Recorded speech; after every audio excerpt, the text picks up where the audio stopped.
The school had announced the fire drill days earlier, a routine safety measure meant to keep the children prepared. Parents received the usual notice. Evacuation practice will take place at 10 a.m. on Thursday. No one thought twice about it. After all, it was just a drill. My daughter, Lily, was excited to see her friends and was always careful about following rules. She was only 10 years old, gentle, and a little shy. That Thursday morning, the bell rang, signaling the start of the drill.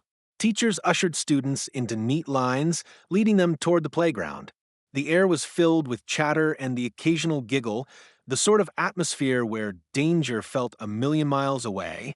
But for one person, this wasn't just a harmless school activity, it was an opportunity to act on her twisted sense of authority.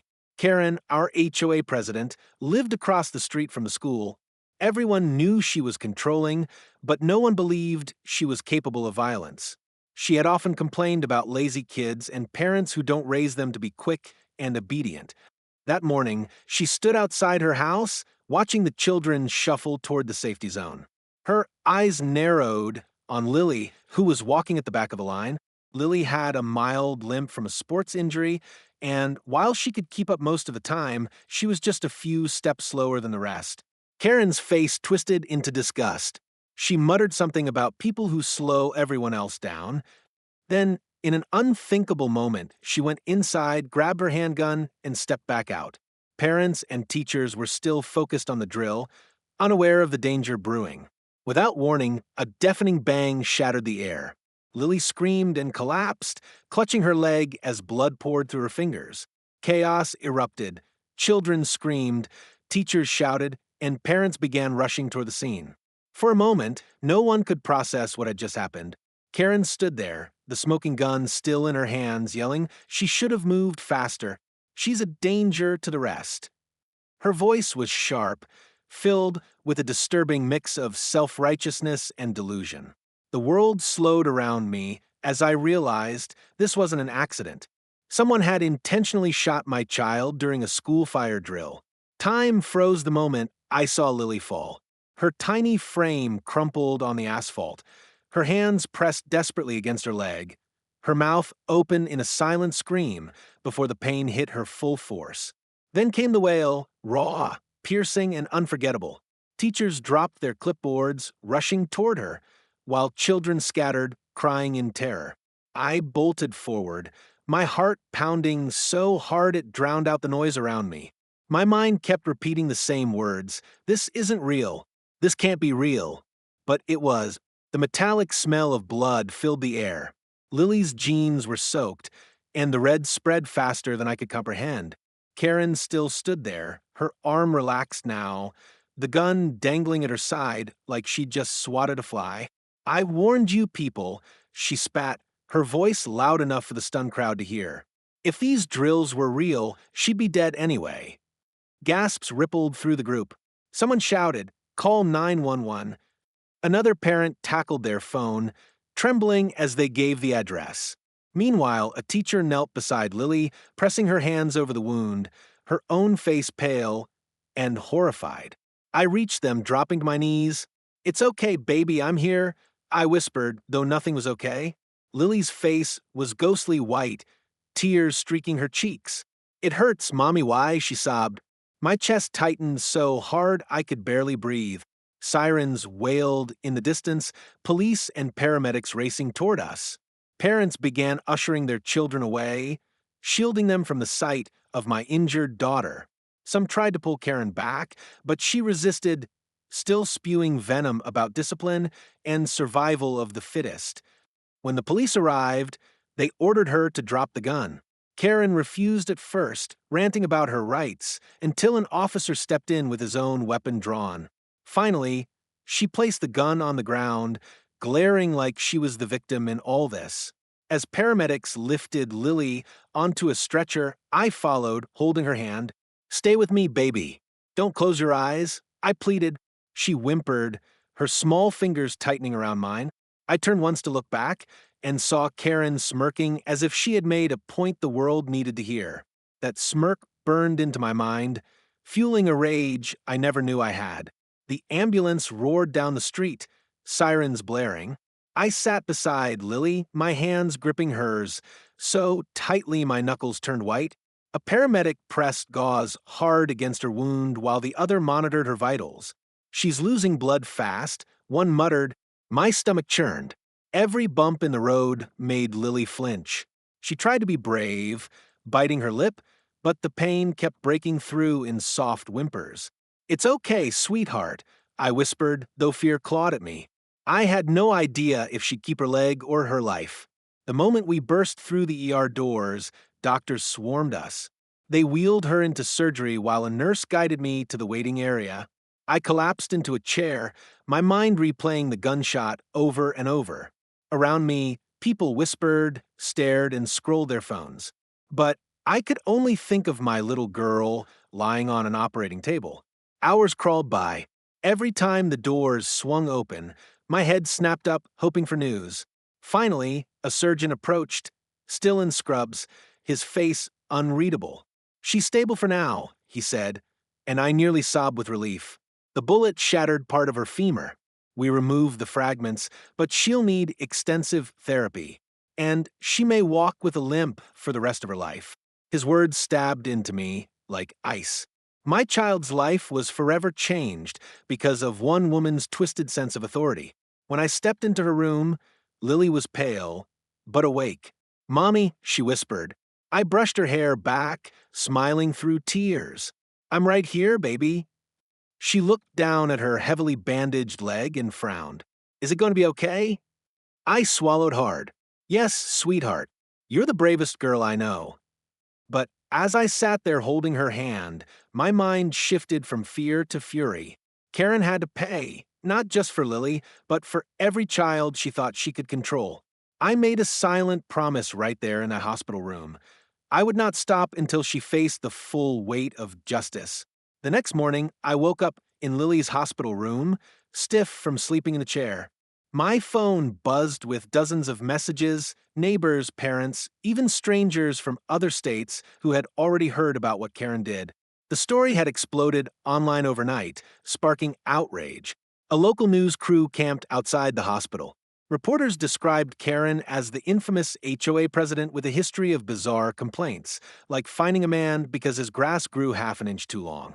But no one imagined she'd pull a gun on a child.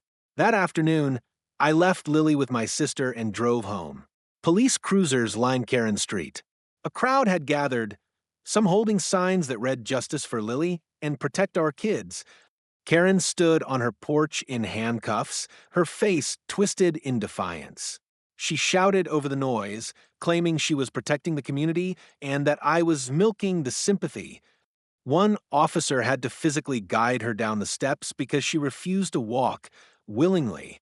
A neighbor whispered to me, she's been spiraling for months. Complained about the school's drills, said they trained kids to be weak.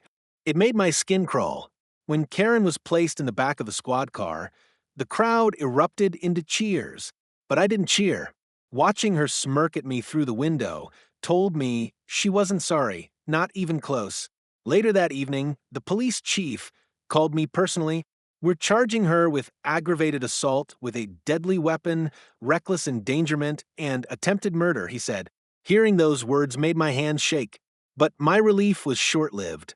My lawyer warned me that Karen had deep connections in the community, people who saw her as a leader. Some were already defending her online, claiming the media was exaggerating. That night, I sat beside Lily again, stroking her hair. She was asleep, but every so often, she twitched from the pain. My heart broke all over again. I realized this wouldn't just be about healing Lily, it would be a battle to make sure Karen never hurt another soul. And battles like that, they get ugly. A week later, the first court hearing took place. The courtroom buzzed with reporters and angry parents, everyone eager to see the woman who had turned a safety drill into a nightmare. Karen shuffled in wearing an orange jumpsuit, but her head was held high, as if she were the victim. When the judge asked for her plea, she said loudly, not guilty. Gasps filled the room. She claimed she had been conducting her own safety enforcement and that Lily's slowness posed a threat to the entire evacuation process. The prosecutor shot back. This was a school drill. There was no real danger. But Karen doubled down, saying, "That's when you find the weak links. In a real fire, she'd have taken others down with her.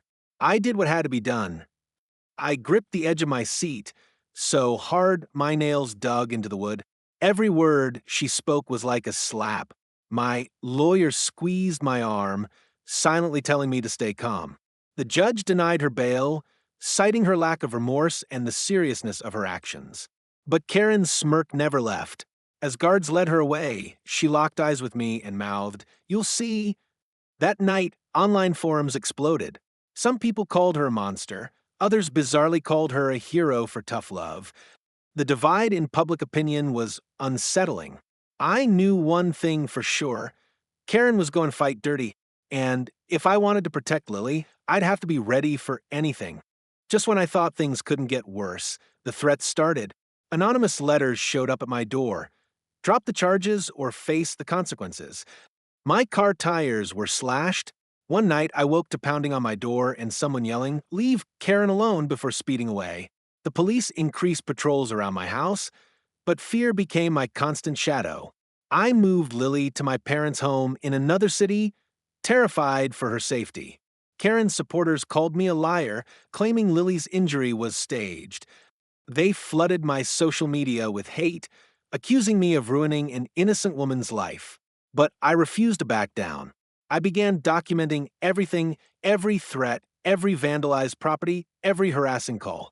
My lawyer said it would strengthen our case, showing that Karen's circle was trying to intimidate us. One evening, I caught a glimpse of a figure outside my window, tall, wearing a hoodie. When I shouted, they ran. My blood ran cold. This wasn't just harassment anymore, it was a warning. But I was done being scared. If they wanted a fight, they were going to get one. The trial began 3 months later, and by then, the story had gone national. News vans lined the streets. The courtroom was packed with spectators, some wearing Justice for Lily shirts. The prosecutor laid out every detail: the planned fire drill, Karen's history of aggressive behavior, the eyewitness accounts, and the medical evidence of Lily's injury. They even played the 911 call, and hearing my own panicked voice again made me shake. Karen's defense was as disturbing as ever. She claimed she was testing the readiness of the youth and that she had aimed for Lily's leg to teach her a lesson, not kill her. Her attorney argued she suffered from community safety obsession disorder, hoping for a lighter sentence. When it was my turn to testify, I looked directly at the jury and told them about Lily's pain, her surgeries, and her nightmares. I told them how she cried at night, asking why someone would hurt her for being slow. I watched some jurors wipe their eyes. I prayed they'd see through Karen's warped reasoning. After weeks of testimony, the jury took only 6 hours to deliberate. The courtroom was silent as the foreman stood. We find the defendant guilty on all counts. A wave of relief crashed over me. Karen's smirk finally faltered. The judge sentenced her to 35 years in prison with no chance of parole for the first 20. Gasps and cheers filled the room. I turned to see Lily sitting in the back with my sister, her leg in a brace, smiling softly. It wasn't the bright smile she used to have, but it was a start. Outside the courthouse, reporters asked if I felt justice had been served. Yes, I said, but justice isn't just about punishment. It's about making sure no one else suffers the way my daughter did. In the months that followed, Lily began her physical therapy. Every step was painful, but she never gave up. She was stronger than I ever imagined. As for Karen, she faded into the prison system, just another inmate with a number instead of a title. The HOA found a new president and the community slowly healed.